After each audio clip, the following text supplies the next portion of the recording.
Main ఇదేంటంటే faculty సరైన faculty లేదు సార్ మెయిన్. అంటే సరిపడా ఫ్యాకల్టీ లేరు. దానివల్ల ఏంటంటే ఎప్పుడు అడిగినా సరే మాకు ఫ్యాకల్టీ లేరు, వీసీని అడిగినా సరే, రిజిస్టర్ని అడిగినా సరే, ప్రిన్సిపల్ని అడిగినా సరే సరైన ఫ్యాకల్టీ లేదు, మేమేం చేస్తామని చెప్పేసి అంటున్నారు సార్. మరి అలా అనేటప్పుడు ఫ్యాకల్టీ లేనప్పుడు ఎవరు బాధ్యత సార్? ఒక వీసీ గారికి, ఒక రిజిస్టర్ గారికి, అందులో చేసినటువంటి ప్రిన్సిపల్, ఆర్ట్స్ ప్రిన్సిపల్ కానీ, సైన్స్ ప్రిన్సిపల్ కానీ వాళ్ళకే బాధ్యత ఉంటుంది. కానీ వాళ్ళు కూడా మాకేంటంటే పైనుంచి రావాలి, ఎప్పుడు కూడా పైనుంచి ఉత్తర్వులు రావాలని చెప్పేసి కాలక్షేపం చేస్తున్నారు సార్. 2008 నుంచి ఇంతవరకు కూడా రీసెంట్లీ 2018లో డాక్టర్ బిఆర్ అంబేద్కర్ యూనివర్సిటీ అనే సెట్ కూడా వేరేగా సపరేట్గా చేయడం జరిగింది సార్. అప్పటి నుంచి అది కూడా ఎవరికీ తెలియదు సార్. యూనివర్సిటీ సెట్ ఎప్పుడు ఇస్తారనేది కూడా తెలియదు. అలాంటి పరిస్థితులు ఇప్పుడు ఉన్నాయి సార్. అది మారుమూల గ్రామంలో ఉన్నటువంటి ప్రజలకి, స్టూడెంట్స్ ఎవరికి కూడా సెట్ ఎప్పుడు పడుతుందని తెలియదు సార్. ఇప్పటికీ వరుస కూడా 3 కౌన్సిలింగ్ అయ్యేసరికి కూడా జాయిన్ అవ్వట్లేదు సార్ యూనివర్సిటీలో. ఇప్పటికీ ఆర్ట్స్లో అయితే 4 మెంబర్స్ స్టూడెంట్స్ జాయిన్ అయ్యారు సార్. మిగతా సీట్స్ అన్నీ ఖాళీగానే ఉన్నాయి 2008 నుంచి కూడా. నెక్స్ట్ హాస్టల్లో కూడా చాలా ప్రాబ్లమ్స్ ఉన్నాయి సార్. ఏదైనా స్టూడెంట్స్ అరగాలని వెళ్తే వాళ్ళ మీద ఏదైనా అంటే క్లాసుల్లో వాళ్ళ మీద రివెంజ్ తీసుకోవడం, వాళ్ళకి మార్క్స్ తగ్గించడం, లేదంటే ఫెయిల్స్ చేయడం, లేదంటే ఎవరు అమ్మాయిని ఏదో అన్నారని చెప్పేసి టీసీ ఇచ్చి పంపిస్తామని చెప్పడం.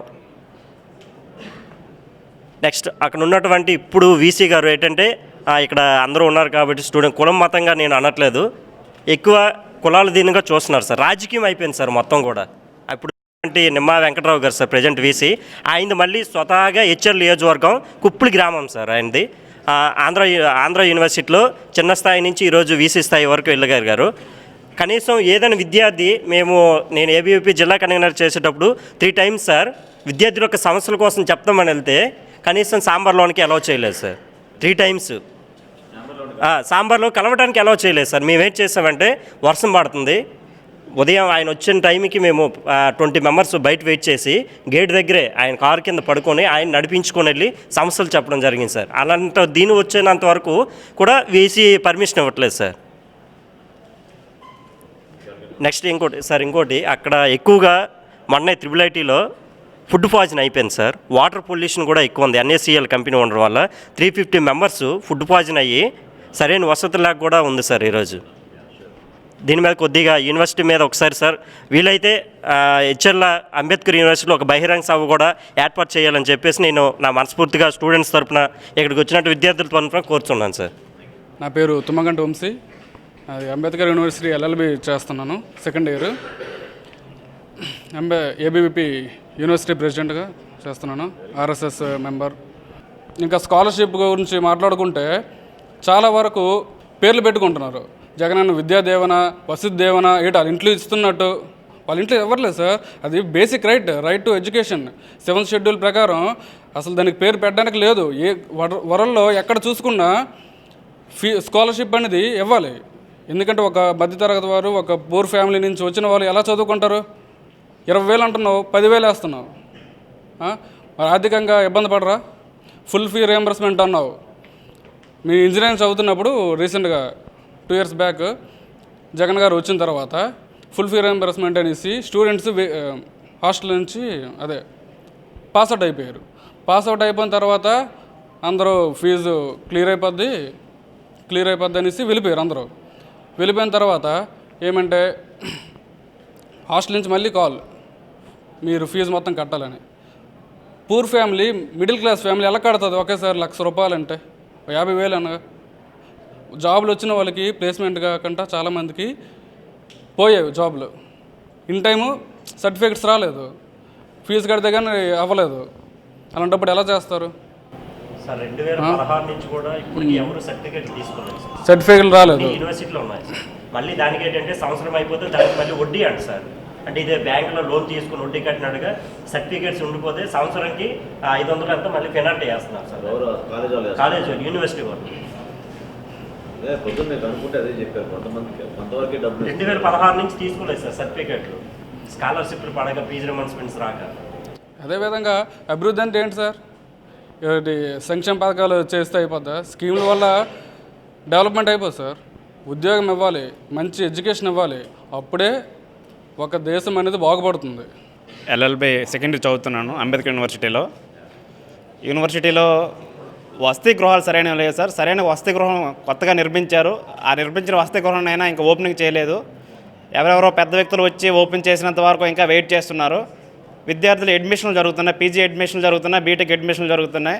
అడ్మిషన్లు జరుగుతున్నా సరే ఇంకా వసతి గృహాల్లో ఒకే వసతి గృహం ఉంది. ఆ వసతి గృహంలోనే అందరు విద్యార్థులు పీజీ విద్యార్థులు అదేవిధంగా బీటెక్ విద్యార్థులు ఉండవలసి వస్తుంది. ఒక్కొక్క గదిలో 10 మంది కూడా ఉండవలసి వస్తుంది. అదేవిధంగా బాత్రూమ్లు కూడా అక్కడ ఇబ్బంది అవుతుంది. సరైన టైంకి కాలేజ్కి వెళ్ళాలంటే బాత్రూమ్ లేనప్పుడు, వసతి గృహాలు లేనప్పుడు ఏ విధంగా వెళ్తారు సార్ క్లాసులకి? అదేవిధంగా నిరుద్యోగ సమస్య ఉందండి. జాబ్ క్యాలెండర్ అని చెప్పి ప్రతి సంవత్సరం జాబ్ క్యాలెండర్ అని చెప్పి ఈ ప్రభుత్వం జాబ్ క్యాలెండర్ కూడా రిలీజ్ చేయలేదు. ఎప్పుడో మొదట్లో సచివాలయ ఉద్యోగాలను తీసింది. అది కూడా డిగ్రీ విద్యార్థులకు లేవు, డిప్లొమా చేసిన విద్యార్థులకు మాత్రమే ఉన్నాయి. Veterinary diploma, agriculture diploma, polytechnical diploma చేసిన విద్యార్థులు మాత్రమే అందుకు బాగుపడ్డారు. బీటెక్ చేసిన వ్యక్తులు కూడా, డిగ్రీ చేసిన విద్యార్థులు అందరూ నిరుద్యోగులుగా ఇంకా ఊరి మీద తిరుగుతున్నారు. ఇది జనసేన ప్రభుత్వం వచ్చి నిరుద్యోగ సమస్యలు తీర్చాలని కోరుకున్నాం సార్. Thank you. ఆ యూనివర్సిటీలో ఎవరైతే అడుగు పెడతారో నెక్స్ట్ గెలరని చెప్పేసి మూఢనమ్మకం ఉంది సార్. అందుకోసమనే వీళ్ళు రారు, ఇది ఓపెన్ అవ్వదు సార్. అలా అవుతుంది సార్ పరిస్థితి. ఇప్పుడు చంద్రబాబు నాయుడు గారు వచ్చారు, ఆయన ఓడిపోయారు. జగన్ వస్తే ఈయన ఓడిపోతారేమో, లేదంటే బొత్స సత్యబాబు వస్తే ఆయన ఓడిపోతారేమో అన్నట్టు పరిస్థితి ఆడిపోయింది సార్. ఆ వీసీ అది కూడా చేయట్లేదు సార్. కనీసం ఆయన కనీసం సాంబార్ నుంచే రావట్లేదు సార్. సాంబార్ల నుంచి రావట్లేదు. మరి యోగా చేస్తున్నారేటో మరి తెలియదు. లేదంటే శుభ్రంగా ధ్యానం మందిరం పెట్టుకొని అందులో ఉండిపోతే సరిపోతుంది సార్. ఆయనే వీసీ సార్. ఒక విద్యార్థి సమస్య ఉన్న వాళ్ళు, ఒక విద్యార్థికి న్యాయం చేయని వాళ్ళు, ఆయన ఒక వీసీ సార్. నా పేరు వరప్రసాద్ సార్. నేను వెస్ట్ గోదావరి నుంచి వచ్చాను సార్. ఇక్కడ బిఆర్ అంబేద్కర్ యూనివర్సిటీలో చదువుకుంటున్నాను సార్. ఇక్కడ బిఆర్ అంబేద్కర్ యూనివర్సిటీలో చదువుకుంటున్నాను సార్. సార్ ఆచండి సార్, మిమ్మల్ని ప్రీవియస్గా చూశాను సార్. మారుతి వాళ్ళ ప్యానల్లో వచ్చాం సార్. అది వెరీ గుడ్. అక్కడ ఉన్నాను సార్. సార్ వచ్చేసి 1,00,000 ఉద్యోగాలు ఇచ్చి 5 కోట్ల ఆంధ్ర ప్రజలను ఉద్ధరిస్తున్నట్టుగా చెప్పారు సార్. కోవిడ్ తర్వాత జాబ్ క్యాలెండర్ అనేది లేదు సార్. 1,00,000 ఉద్యోగాలు అయితే ఇచ్చారు సార్. అంతవరకు ఇచ్చారు సార్. 1 కోటి మంది నిరుద్యోగులు ఇంకా సర్టిఫికేట్లు పట్టుకుని పిచ్చి వాళ్ళ రోడ్ల మీద తిరుగుతున్నారు సార్. దయచేసి కొంచెం అభివృద్ధి అంటే ఎక్కడ చేయాలి, ఎలా చేయాలి, ఏ ప్రాంతాన్ని చేయాలి అనేది ఆలోచించకుండా కనీసం కార్పొరేట్ కంపెనీలను తీసుకొస్తే ప్రైవేట్ సెక్టర్లో కొన్ని ఉద్యోగాలు వస్తాయి సార్. నిరుద్యోగుల సమస్యలు తీరుతాయి సార్. Thank you sir. నేను బీటెక్ మెకానికల్ చదువుతున్నాను సార్. మా మెకానికల్ తరపు నుంచి వచ్చేసి ఇప్పుడు నేను నెక్స్ట్ ఇయర్ పాస్ అవుట్ అవుతాను సార్. మాకు సరైన ఇండస్ట్రీ కూడా లేదు సార్. ఒక్క కియా ఉంది సార్ అంతే. నెక్స్ట్ కియాలో కూడా తీసుకోవడం లేదు సార్ ప్రజెంట్. నెక్స్ట్ మేము ఏమన్నా జాబ్ చేసుకోవాలంటే వెళ్తే బెంగళూరు లేకపోతే చెన్నై లేకపోతే ఎక్కడన్నా ముంబై వెళ్ళిపోవాలి సార్. మన రాష్ట్రంలో మెకానికల్ సార్ మన కియా ఒకటే ఉంది సార్. అది కూడా శాలరీస్ కూడా 10,000 to 15,000 సార్. బీటెక్ చేసి 15,000 అలా ఈగో ఒప్పుకోవడం లేదు సార్. అంతా సార్ శ్రీ సిటీలో కూడా లేవు అసలు లేవు సార్. అంతే ఒకసారి మెకానికల్ అంటే చాలా చీప్ అయిపోయింది సార్. చాలా చీప్ అయిపోయింది సార్. మేమైతే ప్యాషన్తో వచ్చాం సార్. నెక్స్ట్ వచ్చేసి మా ఫ్యాకల్టీ సార్, మా యూనివర్సిటీలో faculty sir minimum gate crack కూడా లేరు సార్. అందరూ కూడా గెస్ట్ ఫ్యాకల్టీయే. అండ్ ఆల్సో మాకు ల్యాబ్ ఫెసిలిటీస్ కూడా లేవు సార్. మేము ఇంటికి వెళ్తున్నామో కూడా చదువుతున్నామో కూడా మాకే తెలియదు సార్. మేమంతా సెల్ఫ్ స్టడీ చేసుకుంటాం సార్ రూమ్లో కూడా కూర్చొని. Hello sir, good evening. Dharmendra. నా పేరు ధర్మేంద్ర సార్. నేను శ్రీకాకుళం డిస్ట్రిక్ట్ నుంచి. నేను ఏంటంటే పీజీ సెట్ రాశాను సార్. పీజీ సెట్ రాసి ఆంధ్ర యూనివర్సిటీలో master of journalism and mass communication seat సంపాదించాను. దానికి ఇప్పుడు ఏంటంటే మాకు సీట్ వచ్చింది, ఓకే, గవర్నమెంట్ నుంచి ప్రొవైడ్ చేశారు. కానీ హాస్టల్ ఫెసిలిటీస్కి పర్ మంత్ 3,800 రూపీస్ మేమే పే చేయాలంటున్నారు కాలేజ్కి. మరి అలాంటప్పుడు సీట్ దేనికి సార్? మరి వాళ్ళు ఇచ్చిన తర్వాత ఓకే మేమైతే చదువుకుంటున్నాం, మరి ఉన్న ఫెసిలిటీస్ అన్నిటికీ మరి మేమే పే చేసుకుంటే why the government is there? అది కొంచెం చూడాలి సార్ మీరు. అండ్ వన్ థింగ్ ఏంటంటే ఇప్పుడు ప్రజెంట్ నోటిఫికేషన్ రిలీజ్ చేశారు సార్, లేట్గా రిలీజ్ చేశారు. దానికి ఇప్పుడు ఏజ్ సరిపోవట్లేదు సార్. మ్యాక్సిమం చాలామంది లాస్ అవుతున్నారు కదా జాబు. దానికోసం ఒకసారి మీరు కొంచెం డిస్కస్ చేయండి sir. Okay, thank you sir. వైజాగ్లోని అన్ని ఇంజనీరింగ్ కాలేజ్ ఇక్కడ సీట్ వచ్చిందని చెప్పి, సీట్ వచ్చిందంటే యూనివర్సిటీ అంటే ఇంట్లో అంత గొప్పగా చెప్పుకుంటారు సార్. యూనివర్సిటీలో సీటు మా అబ్బాయికి అది ఇదని చెప్పి వచ్చాం. కానీ యూనివర్సిటీలో సీట్ అంటే పేరుకే యూనివర్సిటీ సార్, ఏం లేదు సార్. ఒక స్టూడెంట్, ఇండియన్ స్టూడెంట్ చదవాలంటే మినిమం ప్రాక్టికల్ నాలెడ్జ్ ఉండాలి సార్. ప్రాక్టికల్ నాలెడ్జ్ ఉండదు. కొన్ని స్టడీ పరంగా చెప్తారు, స్టడీ చెప్పరు. ఏదో వారానికి 1 వీక్ ఎవరో ఒక ఫ్యాకల్టీ చెప్తారు సార్. వీక్ మొత్తానికి ఒక ఫ్యాకల్టీ చెప్తే మిగతా సబ్జెక్టులు ఎవరు కవర్ చేస్తారు? పోనీ ఎవరో ఫ్యాకల్టీ ఏదో చెప్తారంటే ఏం చెప్పరు. పోనీ ఏదో నేర్చుకుందామంటే ఏం నేర్చుకోరు. పోనీ పర్మిషన్లు ఇస్తారా బయటికి ఏమైనా నేర్చుకుందామంటే అవ్వదు. పోనీ ఒక ఇండియన్ స్టూడెంట్కి మెయిన్ సబ్జెక్ట్ పరంగా ప్రాక్టికల్ ఏమైనా నాలెడ్జ్ అంటే ల్యాబ్లు జరగాలి కదా సార్. ఒక ల్యాబ్ ఇన్ఛార్జ్ అని కూడా లేడు సార్ కాలేజ్లోనే. ల్యాబ్లు ఏదో చేస్తారు, ఏం చేస్తారో వాళ్ళకి తెలియదు. ల్యాబ్లు సార్ ఒక ల్యాబ్కి 4 hours 3 hours తీసుకుంటారు సార్. ల్యాబ్ కానీ తీసుకెళ్ళి 3 hours ఖాళీ కూర్చోబెట్టి ల్యాబ్ అయిపోయిందంటే ఏం సార్ చేస్తాం మేము? ఇప్పుడు మేము డిప్లొమా స్టూడెంట్ సార్ ఇప్పుడు మేము డిప్లొమా స్టూడెంట్స్ డిప్లొమాలో నేర్చుకుని ఇంజనీరింగ్కి వస్తారు. ఇంటర్ స్టూడెంట్స్ ఏం మినిమం నాలెడ్జ్ ఉంటుంది ఇంజనీరింగ్ గురించి, వాళ్ళకి ల్యాబ్ల గురించి అని అడిగితే మీకు ఎందుకు వాళ్ళు నేర్చుకుంటారు కదా అని చెప్పి మమ్మల్ని మళ్ళీ తిరిగి ప్రశ్నిస్తారు సార్లు. మేము అసలు క్వశ్చన్ అడగడానికి కూడా పని అవ్వట్లేదు సార్. ఏమని అడిగితే మీ పిన్ నెంబర్లు చెప్పండి పాయింట్అవుట్ చేస్తారు సార్. పాయింట్అవుట్ చేస్తే ఇంకంతే సబ్జెక్ట్ గురించి పోనీ ఇంకా 5 బీటెక్ ఇంక మాకు 6 years 5 years సార్ అయిపోతుంది సార్.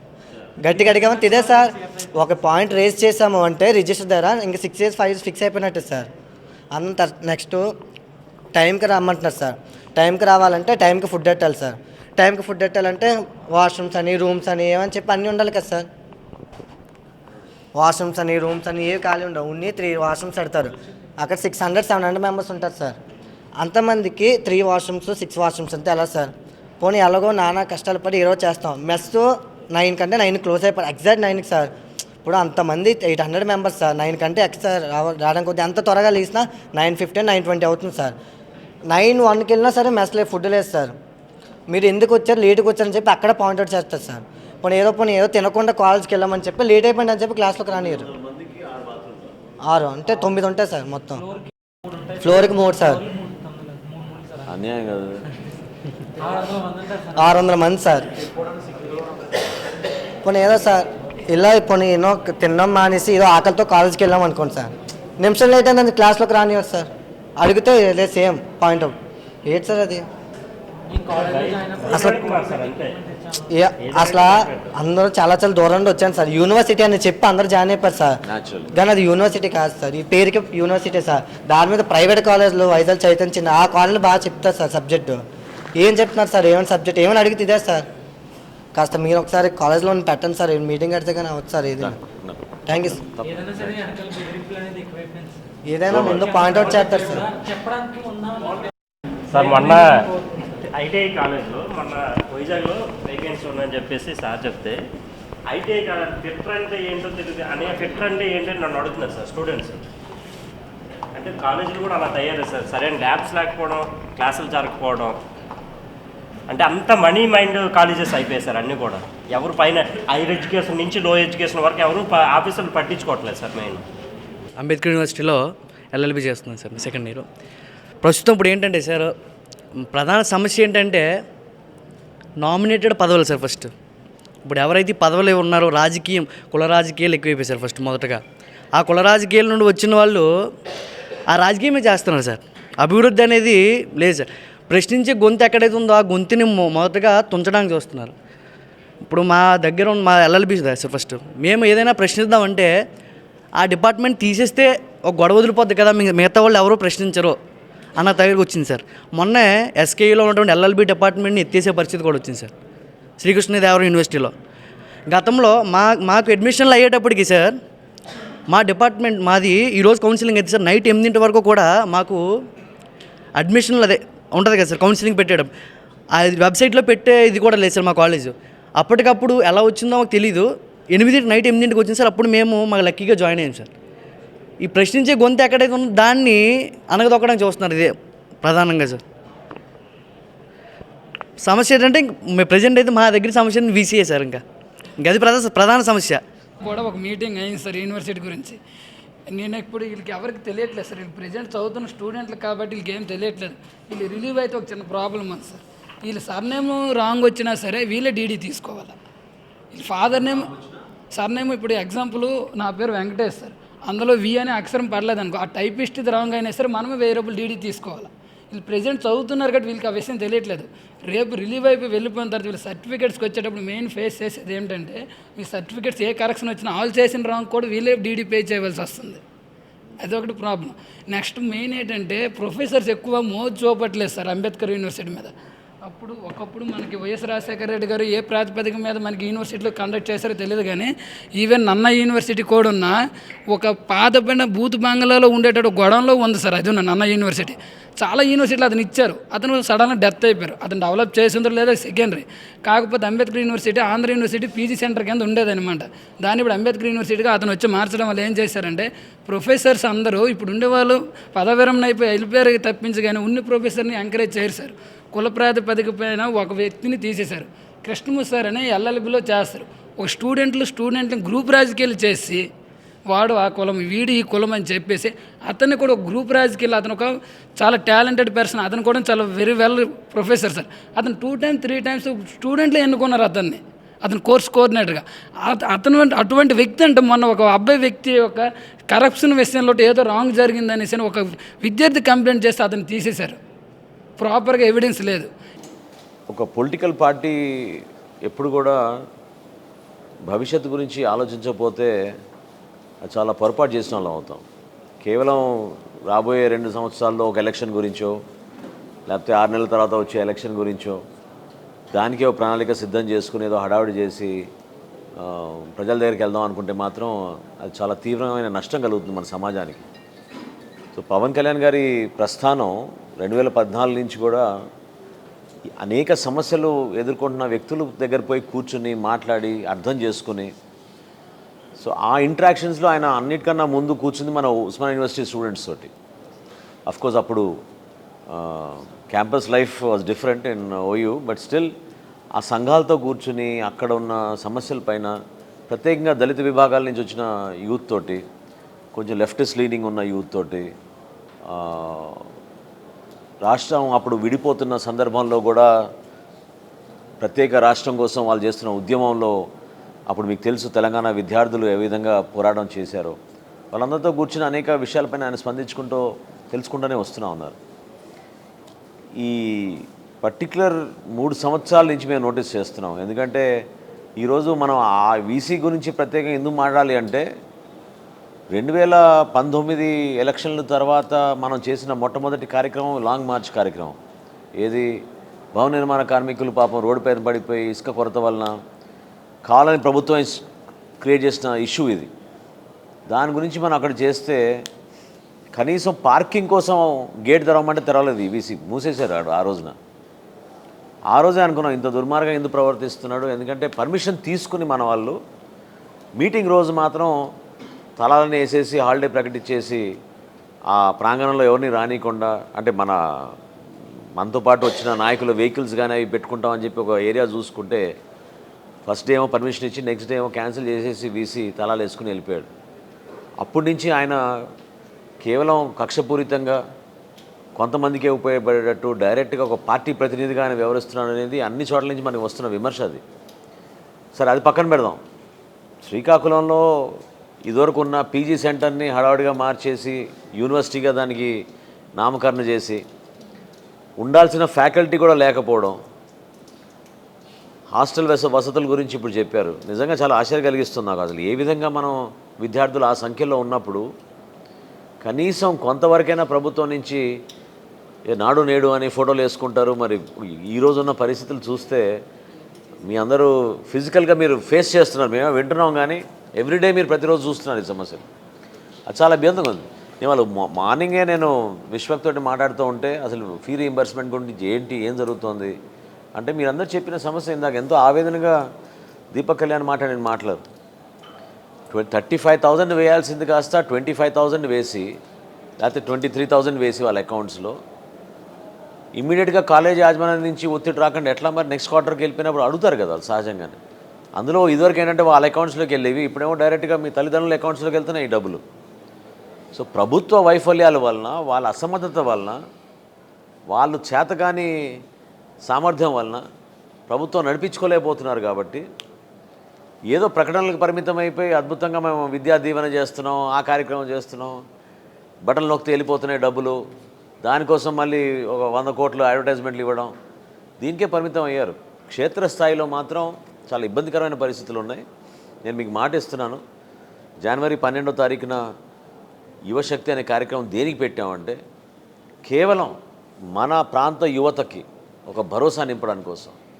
రేపటి రోజున ఖచ్చితంగా ఒక ప్రణాళికతోటి ఈ ప్రాంతాల్లో పెట్టుబడులు పెట్టి మన బిడ్డలకి మనకి ఈడ ఉపాధి అవకాశాలు కల్పించేటట్టు, వేరే చోటకి వలసకు వెళ్ళకూడదు అనే ఒక నిర్ణయంతో, ఒక ప్రణాళికతోటి పవన్ కళ్యాణ్ గారు ఆ రోజు మాట్లాడతారు ఖచ్చితంగా. కానీ ఇందాక ఆయన అన్న మాట నన్ను చాలా కదిలిచ్చింది. ఉద్యోగాల కోసం కాదు వలసలు, ఈరోజు చదువుల కోసం కూడా వలసలకు వెళ్తున్నారని. అది నిజంగా చాలా బాధాకరమైన విషయం. ఎందుకంటే మొన్న మత్స్యకార గ్రామానికి వెళ్ళినప్పుడు, నేను శ్రీకాకుళంలోనే వచ్చాను మొన్న ఒక రోజు, విజయనగరంలో ఉన్నప్పుడు మత్స్యలేశం అనే గ్రామంలో. వాళ్ళు అన్నది కూడా అదే.